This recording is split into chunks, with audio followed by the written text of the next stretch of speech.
Selamat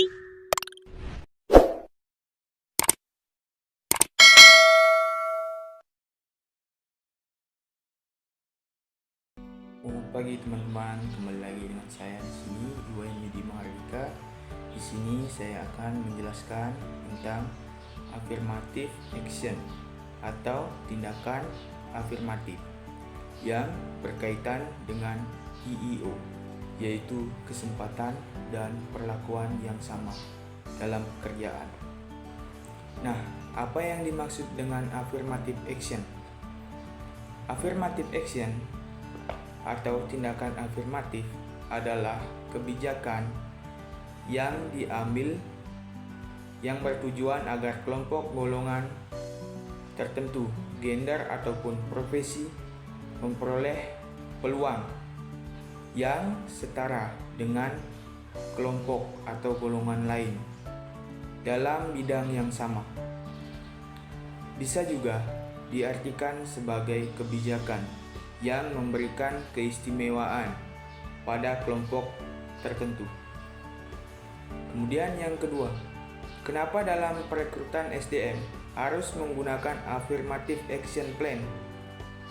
Nah, di sini tindakan afirmatif yang diwujudkan melalui rekrutmen dan seleksi akan meminimalisir pembentukan kelompok dalam kelompok yang merasa didiskriminasi dari organisasi berdasarkan kemampuan mereka yang kurang memadai atau berkaitan dengan kelompok ras tertentu. Jadi, di sini ini juga berkaitan dengan perekrutan SDM agar tidak membeda-bedakan antara kelompok yang satu dengan kelompok yang lain, tidak membeda-bedakan antara ras tertentu. Kemudian yang ketiga, mengapa affirmative action disebut sebagai diskriminasi positif? Nah, perlakuan yang berbeda tersebut disebut sebagai affirmative action diskriminasi positif, yaitu tindakan yang mengizinkan negara untuk memperlakukan secara lebih pada kelompok tertentu yang tidak terwakili. Tindakan afirmatif ini tujuannya untuk menciptakan kesetaraan dan keadilan. Kemudian yang keempat, apa contoh afirmasi? Berikut adalah contoh afirmasi positif agar diri kita senantiasa lebih baik. Saya adalah sumber kebahagiaan dan kedamaian dalam hidup saya. Setiap hari, saya berkembang menjadi versi terbaik dari diri saya. Saya memiliki kekuatan untuk mengatasi segala tantangan yang muncul di hadapan saya. Jadi, contoh afirmasi positif agar diri kita senantiasa lebih baik itu adalah diri kita sendiri. Nah, kemudian apa tujuan dari afirmasi? Afirmasi memiliki manfaat untuk membuat seseorang menjadi lebih percaya diri. Afirmasi bisa membuat dirimu percaya bahwa kamu memiliki kelebihan, kreatif, bisa melalui segala rintangan, dan memiliki pribadi yang kuat serta tidak lemah. Jadi, tujuan afirmasi ini adalah agar diri kita sendiri lebih percaya diri dan diri kita menganggap bahwa kita mampu. Kemudian, apa yang membuat afirmasi berhasil?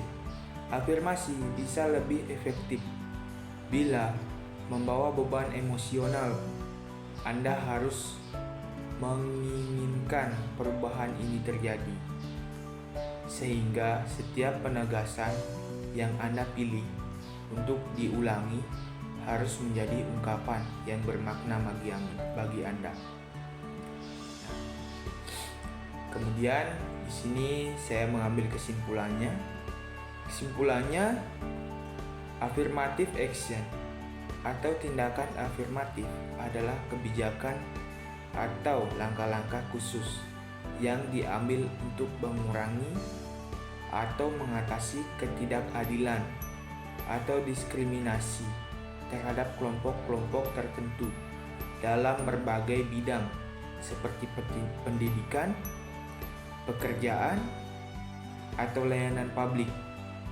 Tujuannya adalah untuk menciptakan kesetaraan dan kesempatan yang lebih adil bagi kelompok-kelompok yang sebelumnya terpinggirkan atau kurang terwakili. Mungkin sekian dari saya. Mohon maaf jika ada kesalahan.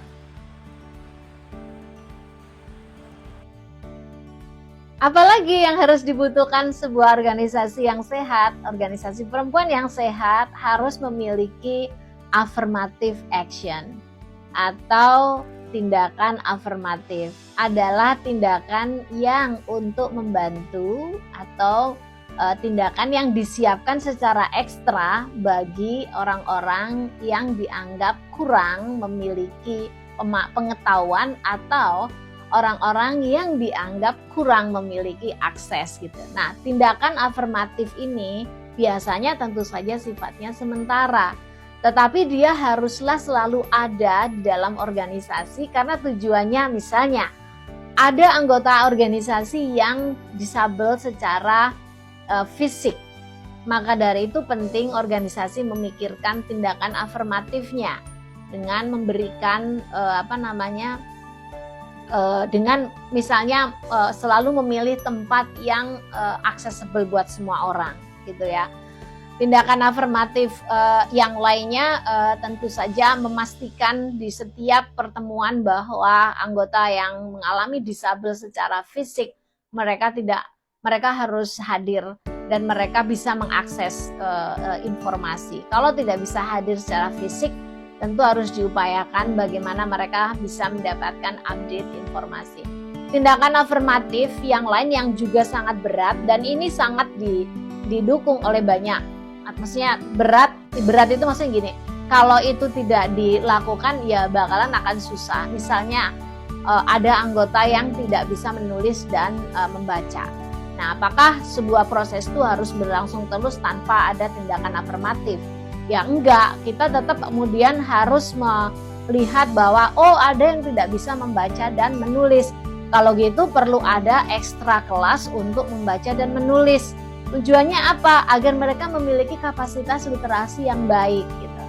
Karena tanpa afirmatif seperti itu ya akan sulit buat mereka untuk mengejar proses yang ada di dalam organisasi gitu. Apalagi tindakan afirmatif yang kalian pernah lakukan. Misalnya ada yang jauh banget rumahnya di gunung, ujung gunung gitu, tapi dia pengen banget bisa hadir di dalam kegiatan di organisasi gitu. Nah, itu perlu dipikirin. Sesekali ya beraktivitas di gunung gitu ya, di tempat di mana anggota itu berada. Biar tahu rasanya dan biar ngerti bagaimana susahnya atau effort atau usaha yang harus dilakukan. Nah, itu juga sekalian bagaimana membangun empati gitu ya kepada anggota yang aksesnya agak berkurang. Nah, afirmatif ini sangat khas pada gerakan perempuan ya, pada organisasi perempuan. Jadi jangan sampai dihilangkan. Penting banget selalu bisa membaca dengan baik kebutuhan yang ada lalu kemudian memutuskan mana sih afirmatif yang perlu untuk diadakan.